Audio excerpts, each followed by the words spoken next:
আসসালামু আলাইকুম। আপনারা সবাই কেমন আছেন? আপনাদের সামনে আরেকটা নতুন ব্লগ নিয়ে চলে আসলাম। আমি শাকিলা আফরিন। আমার ছেলে নানু বাসায় যাবে, দেখেন সেজন্য সে খুব কান্না করতেছে। আমার মেয়েরা নানু বাসায় চলে গেছে, সে জানে না। সে যখন জানতে পারলো সে খুব কান্না করছে। তো তাকে এখন আমি নানু বাসায় নিয়ে যাব। এখন বাজে প্রায় 10টা। আমার মার বাসা খুব কাছেই। এদিকে কিন্তু আমি রান্না বসায় দিয়েছিলাম রান্নার চুলায়। তো রান্নাটা হইলে আমার বাসায় চলে যাব। এদিকে বাবা ফোন দিছিল, বললো যে ওকে নিয়ে চলে আয়। তো এই যে সবজি রান্না হয়ে গেছে আমার, আর মুরগি রান্না করব। আর মুরগিটা আজকে আমি কাঁচামরিচ দিয়ে রান্না করব, আর কিছু দিব না। আর কাঁচামরিচ দিয়ে মুরগি রান্নাটা কিন্তু অনেক মজা। তো আমি মাখায় বসাবো আজকে, যেহেতু তাড়াতাড়ি চলে যাব। তো এদিকে আমার রান্না আমি বসাই দিছি, এদিকে আমার সবজিটা হয়ে গেছে, মুরগিও প্রায় হয়ে গেছে। এটা একটু আপনাদের দেখানো হয় না, একটু কেটে দেওয়া হয়েছিল, মানে এটা আমি স্কিপটা মানে নেই এটা স্কিপ করে দিছি।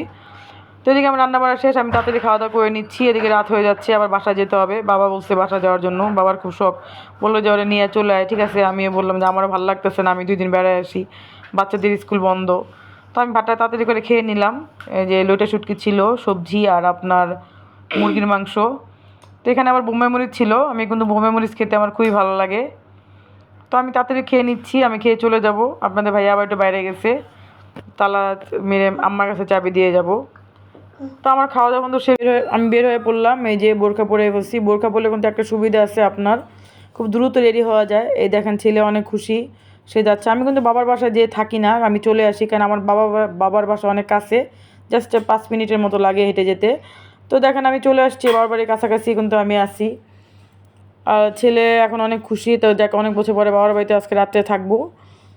তো আর আমাদের ক্যান্টনমেন্ট এরিয়াটা কিন্তু অনেক সিকিউরিট, এখানে কোনো ঝামেলা হয় না। আর রাত্রেও 12টার ভিতরে আসা যায়, 11টার দিকে গেট বন্ধ হয়ে যায়। গেট বন্ধ হলে একটু সমস্যা হয়। এই যে আমার মেয়ের স্কুল, আমি স্কুলে ঘুরে যাচ্ছি। তো আমি বাসা কিন্তু চলে আসছি কাছাকাছি, আমি বাসার কাছে চলে আসছি, আমি নেমে যাবো এখন। আর সে এই যে বাসায় চলে আসছি, রাত্রে খাওয়া দাওয়া করে কিন্তু শুয়ে পড়ছিলাম, ওইটা আর আপনাদেরকে খাওয়া দাওয়া করে শুয়ে পড়ছি, ওইটা আর আপনাদেরকে দেখাই নেই আমি। তো এই যে ঘুম থেকে উঠে ফজরের নামাজ পড়তে যাবে, আমার বাবা নামাজ পড়তে যাচ্ছে, তার নাতিকে নিয়ে যাবে, দেখেন সে রেডি করাচ্ছে নামাজ পড়ার জন্য, নাতিও যাবে। তো সে রেডি, সে নানার সাথে নামাজ পড়তে যাচ্ছে। তো বাবার সাথে যে প্রথম ফজর নামাজ পড়তে সে মসজিদে যাচ্ছে, এর আগে কিন্তু নামাজ পড়তে যায় নাই, সে খুব খুশি নানার সাথে যাবে। তো বাবা আমার ছেলেকে নিয়ে নামাজ পড়তে বের হয়ে গেছে, এদের চলে গেল। তো আমরা এদিকে ঘরে নামাজ পড়ে নিলাম। তো সকালে সকালে বাবার বাড়িতে কিন্তু খুব দ্রুত ঘুম ভেঙে যায়, কারণ আব্বু অনেক সকালে ঘুম থেকে উঠে, তাদের একটা অভ্যাস। আমরা তো বাসায় 12টা 1টা দিয়ে ঘুম থেকে উঠি, আর বাবার বাড়িতে আসলে সকাল 8টার ভিতরে ঘুম ভেঙে যায়। তো এই যে একটু দেখাইলাম, সকালে অনেক অনেক দিন পর, অনেক বছর পর বাবার বাড়িতে সকালটা আমি দেখতে পাইলাম আর কি, ভালো লাগতেছে। এদিকে বাবা আমি আসলে সে গ্যান্ডারি কাটবে, দেখেন সে গ্যান্ডারি সকালবেলা উঠেই সে গ্যান্ডারি কাটতেছে নাতিদের জন্য। তার নাতি খুব গ্যান্ডারি পছন্দ করে, ঘুম থেকে উঠে সে বাগানে যে আগে গ্যান্ডারিটা কেটে নিচ্ছে। আসলে বাবারা হয়তো বা এরকমই হয়, ছেলেমেয়েরা আসলে তারা খুব খুশি হয়। তো কতক্ষণ পরে বসেছিলাম, ঠিকঠাক কতক্ষণ পরে বৃষ্টি আসতেছে, দেখেন প্রচণ্ড বৃষ্টি হইতেছে।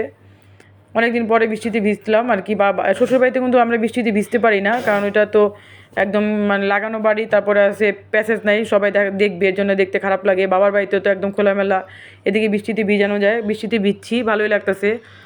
প্রায় অনেক দিন পরে বৃষ্টিতে ভিজলাম, বৃষ্টি দেখে সবাই কিন্তু আসছে, আমার বোনরাও আসছে, মামাতো বোনরা পাশে আছে, ছেলেও আমার সাথে। তো এদিকে বৃষ্টি ভিজেছি, সেই দিকে গ্রিল আর নান রুটি আজকে রাত্রে খাবো। আমার ছোটো ভাই ট্রিট দিছে আমাদেরকে, যে আপু আজকে আমি আপনাদের গ্রিল আর নান রুটি। তো এদিকে তো আমি রেডি করে রাখছি, আমি কিন্তু এগুলো সব রেডি করছি, এখন বানাবো। তো মেরিনেট করে রেখে দিচ্ছিলাম, এখন এটা ভাজবো। এই যে ভাজা বসাই দিছি আজকে। তাহলে সবাইকে আল্লাহ হাফেজ, সবাই ভালো থাকবেন, সুস্থ থাকবেন। সবাইকে আসসালামু আলাইকুম। বেশি বেশি করে লাইক করবেন, কমেন্টস করবেন, সাবস্ক্রাইব করবেন। সবাইকে আল্লাহ হাফেজ।